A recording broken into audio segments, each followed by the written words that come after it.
No one's here. You have to jump off this bridge now, right? It is about time. The Canon R50 is officially my favorite travel camera, and that's all because of Sigma releasing their 10 to 18 millimeter 2.8 lens. Canon does have a 10 to 18, but that one is a variable aperture lens, starting at 4, ending at 5.6. So now we have a dedicated 2.8 lens, and 10 to 18 is pretty much equivalent to 16 to 29 in the world of full frame. And so the reason I like this setup is because, well, first of all, the design, right? The design of the camera looks like a normal DSLR, but shrunken down. Look, let me show you how small it is. This is the DJI mic case, and we can pretty much cover the camera and the lens with this case, right? Here we go, side by side. And so, as you can see, the portability is really what attracts me to this setup right here. I'm a photographer and a videographer. Photography first. Photography is a lot more fun walking around taking pictures of whatever it is you see. Now, as a photographer slash videographer, my priority has always been photography. Now, I do love video, but the real reason I have this camera is for taking pictures. Now, when it comes to video, it does 4K 30 oversampled from 6K, and you can actually notice that sharpness, that crispness in the detail. No in-body stabilization, so you're forced to use digital stabilization when you have a lens that does not have image stabilization like this one right here. It would have made this setup completely perfect if we had image stabilization built into the lens. But it's no big deal. What is it like vlogging, right? What is it like if you want to take a Waymo car to a Korean barbecue with your friend?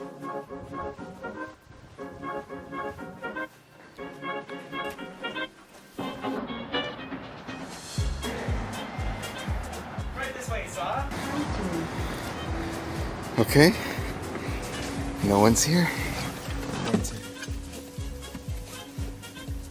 Oh, start. Oh, here we go. Ready? How comfortable are you right now? I'm comfortable. Oh, it's taking off. Kind of fun, huh? This is really cool. This is the first time experiencing something totally new. It's like we're here. Yeah, it's happening. It's happening. It's happened.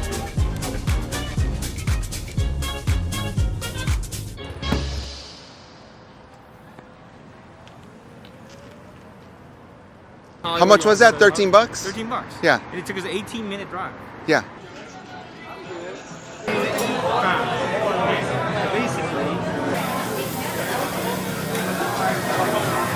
Okay, that Waymo ride was really cool, but you know what else is cool? The photography aspect of this camera. Let's see how experienced you are. Sign of a true professional right there. There it is. Sign of a true professional.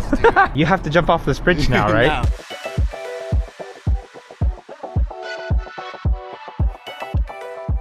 And so this is the reason why I got the Canon R50 with the 11 to 18 for pictures, right? 2.8, low light. Look at that. You can have fun. 24 megapixels, that's all I need. Just 24 relaxing megapixels, nothing crazy. But shout out to, look at that. Oh, I like that. The composition. But look at this. Shout out to the DJI Action 5. Look at that. It's already like sunset, past sunset. The sculpture looks cool at 18. Oh no, that was at 10 millimeter.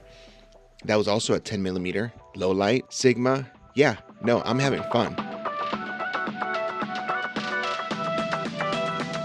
The pictures are awesome, but what if you want to step up your video game? So here we have the Zhiyun Crane M3, and it's a portable, lightweight, small, tiny gimbal that can hold full frame cameras as well, like my R6 Mark II with a prime lens, but it's perfect for the R50, right? It's phenomenal.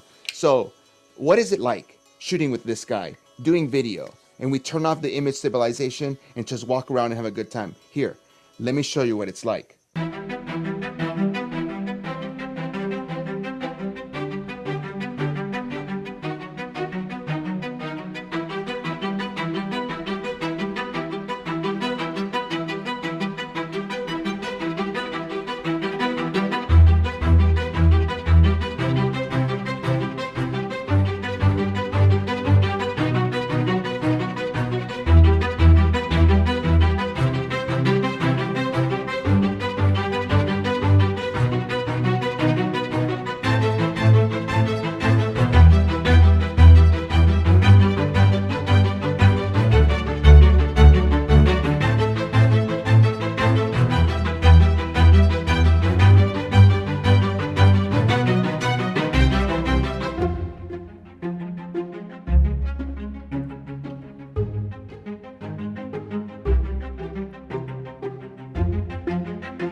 So what I want to make clear here is if you're a professional and you have all the gear in the world, this is still a great camera for you to have. You could do a lot of damage when you know what you're doing. Now, let's say you're a beginner and you're trying to get into photography. This is also a phenomenal camera to spend money on. For only around $1,200, give or take, you can get the body with the lens.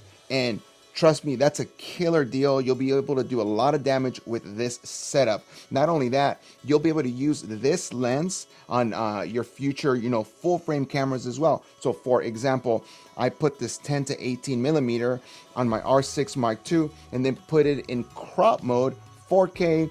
So it feels like I'm shooting in 4K, which I am, 16 millimeter to 29 millimeter, which I am. Log and everything. It's phenomenal. Not only that, it keeps the footprint small because it's such a tiny lens compared to my traditional 16 to 35. 35 is cool though versus just 29. So here, let me show you. With time, what I've done is I've actually used this little camera with my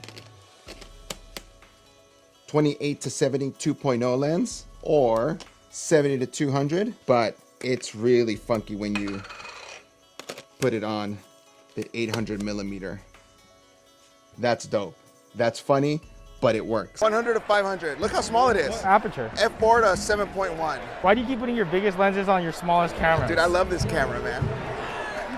You have an R5 II right here. I know. Huh? And you're shooting That's with so an sad. R50. I know. Highly recommend it. If you're interested in buying a camera, you're starting off, or you're a professional and you want to have something to walk around with your family or friends, just go different places, and you don't want to take your big cameras, your expensive cameras, you could do a lot of damage with the Canon R50 if you know what you're doing. And again, if you're a beginner, just go out and get it.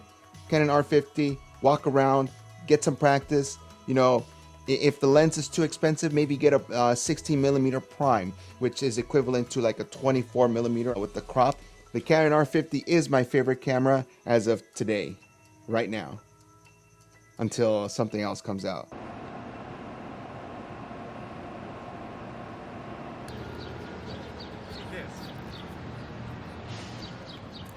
Dude, go over here. This is crazy. What?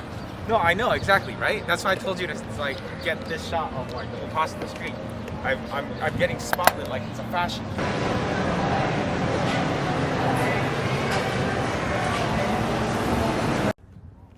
That's a nice looking bike. Hey, get on your motor. I'll follow you.